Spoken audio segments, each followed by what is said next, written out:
बहुत पहले समुद्र के किनारे एक छोटा सा गांव था। गांव वाले सीधे साधे लोग थे। वे लहरों की लय में जीते थे। समुद्र उन्हें खाना और जीने का तरीका देता था। हवा में हमेशा नमक की खुशबू और सीगल के चिल्लाने की आवाज रहती थी। बच्चे रेतीले समुद्र तट पर नंगे पैर दौड़ते थे। उनकी हंसी हल्की हवा में गूंजती थी। जीवन शांतिपूर्ण था, लेकिन हमेशा आसान नहीं था। बुढ़िया माया गांव के किनारे एक छोटी सी झोपड़ी में रहती थी। उसके बाल समुद्र के झाग जैसे सफेद थे। उसकी आंखें गहरे समुद्र जैसे नीली थीं। उसने कई मौसम आते जाते देखे थे। माया समुद्र से प्यार करती थी। यह उसे उसकी जवानी की याद दिलाता था। उस समय उसका पति, एक मछुआरा, उसके लिए सुंदर सीपियां और गहरे समुद्र की कहानियां उड़ाता था। अब वह अकेली रहती थी। उसका दिल यादों से भरा था। राहुल एक युवा लड़का था, एक मछुआरे का बेटा। उसकी आंखें चमकदार थीं और एक मुस्कान जो समुद्र तट को रोशन कर सकती थी। हर सुबह वह अपने पिता को अलविदा कहता था जब वह विशाल समुद्र में जाते थे। राहुल के पिता मछली पकड़ने के लिए कड़ी मेहनत करते थे, लेकिन कभी-कभी समुद्र बेरहम होता था। पकड़ छोटी होती थी और राहुल और उसका परिवार खाली पेट सो जाते थे। एक दिन राहुल ने बुढ़िया माया को लकड़ी इकट्ठा करने के लिए संघर्ष करते देखा। उसके कमजोर हाथ मुश्किल से भारी शाखाओं को पकड़ पा रहे थे। राहुल उसके पास दौड़ा। उसने उसे लकड़ी वापस उसकी झोपड़ी तक ले जाने में मदद की। राहुल की दयालुता से माया भावुक हो गई।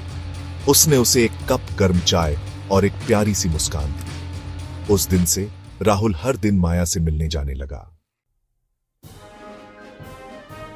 राहुल माया को समुद्र तट पर अपने कारनामों की कहानियां सुनाता था। वह उसे उन रोमांचक पलों के बारे में बताता था जब उसने समुद्र की गहराइयों में तैरते हुए रंग बिरंगी मछलियों को देखा था। उसकी आंखों में चमक और आवाज में उत्साह होता था जब वह उन मछलियों के बारे में बात करता था जिन्हें उसने देखा था। वह उन मछलियों के बारे में बात करता था जिन्हें उसने देखा था। राहुल ने माया को बताया कि कैसे कुछ मछलियां एक दूसरे की मदद करती हैं और कैसे वे अपने छोटे छोटे समूहों में रहते हैं। उसने उसे उन मछलियों के बारे में भी बताया जो अपने रंग बदल सकती हैं और कैसे वे अपने शिकारियों से बचने के लिए छिप जाती हैं, और उन खेलों के बारे में जो वह अपने दोस्तों के साथ खेलता था। समुद्र तट पर खेलते हुए वे रेत के महल बनाते थे और लहरों के साथ दौड़ते थे। राहुल ने माया को बताया कि कैसे वे अपने दोस्तों के साथ मिलकर समुद्र के किनारे पर खजाने की खोज करते थे और कैसे वे समुद्र के किनारे पर छिपे हुए छोटे छोटे जीवों को ढूंढते थे। माया बदले में अपना ज्ञान उसके साथ साझा करती थी। उसने राहुल को समुद्र के जीवों के बारे में सिखाया और कैसे वे अपने पर्यावरण के साथ तालमेल बिठाते हैं। माया ने उसे बताया कि कैसे समुद्र के जीव एक दूसरे की मदद करते हैं और कैसे वे अपने समूहों में रहते हैं। उसने उसे उन तारों के बारे में सिखाया जो रात में मछुआरों का मार्गदर्शन करते थे। माया ने राहुल को बताया कि कैसे मछुआरे रात में तारों की मदद से अपने रास्ते ढूंढते हैं और कैसे वे समुद्र में सुरक्षित रहते हैं। उसने उसे उन तारों के नाम भी बताया और कैसे वे आकाश में अपनी जगह बताते हैं। उसने उसे साहस और दयालुता, समुद्र और उसके जीवन की कहानियां सुनाई। माया ने राहुल को बताया कि कैसे समुद्र के जीव एक दूसरे की मदद करते हैं और कैसे वे अपने पर्यावरण के साथ तालमेल बिठाते हैं। उसने उसे उन जीवों के बारे में बताया जो समुद्र की गहराइयों में रहते हैं और कैसे वे अपने शिकारियों से बचने के लिए छिप जाते हैं। राहुल को उसकी कहानियां सुनना बहुत पसंद था। माया की कहानी में खो जाता था और उसको अपनी चमक आ जाती थी।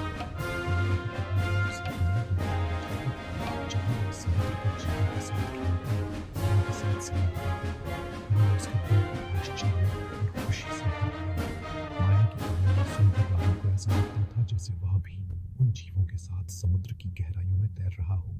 उसकी कहानियां उसे प्रेरित करती थी और उसे समुद्र के जीवों के प्रति दयालु और सहानुभूतिपूर्ण बनाती थी।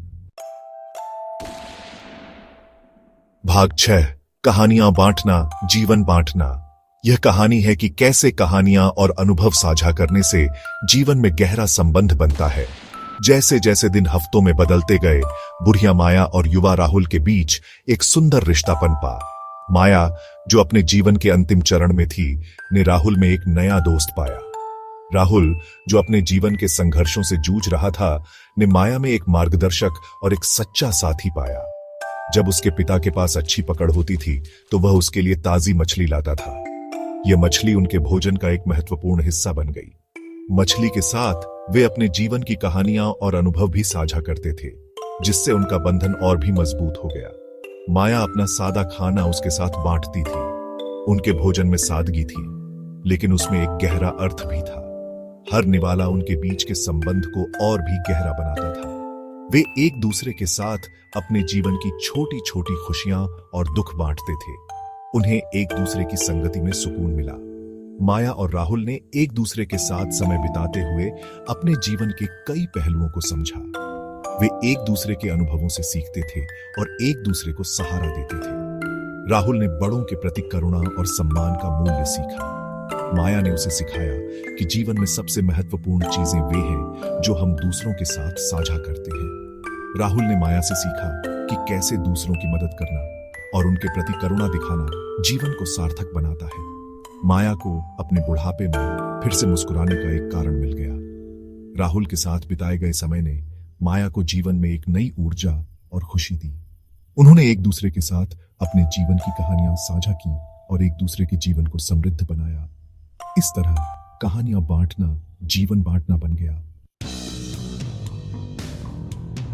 भाग 7, तूफान और सबक। एक दिन गांव में एक भयानक तूफान आया। समुद्र उग्र हो गया। लहरें गुस्से से किनारे से टकरा रही थीं। मछुआरे समुद्र में फंस गए थे।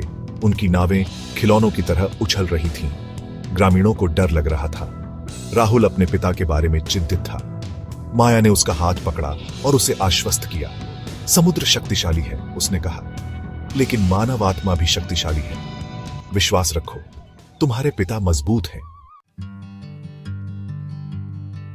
भाग 8, भरपूर पकड़, एक आभारी मन। एक दिन और एक रात के बाद आखिरकार तूफान थम गया। जैसे ही सूरज उगा, मछुआरे लौट आए। उनकी नावें क्षतिग्रस्त हो गई थीं, लेकिन वे सुरक्षित थे। राहुल के पिता के पास अब तक की सबसे बड़ी पकड़ थी। पूरा गांव खुश हो गया। राहुल ने उस दिन जीवन की अप्रत्याशित प्रकृति को महसूस किया।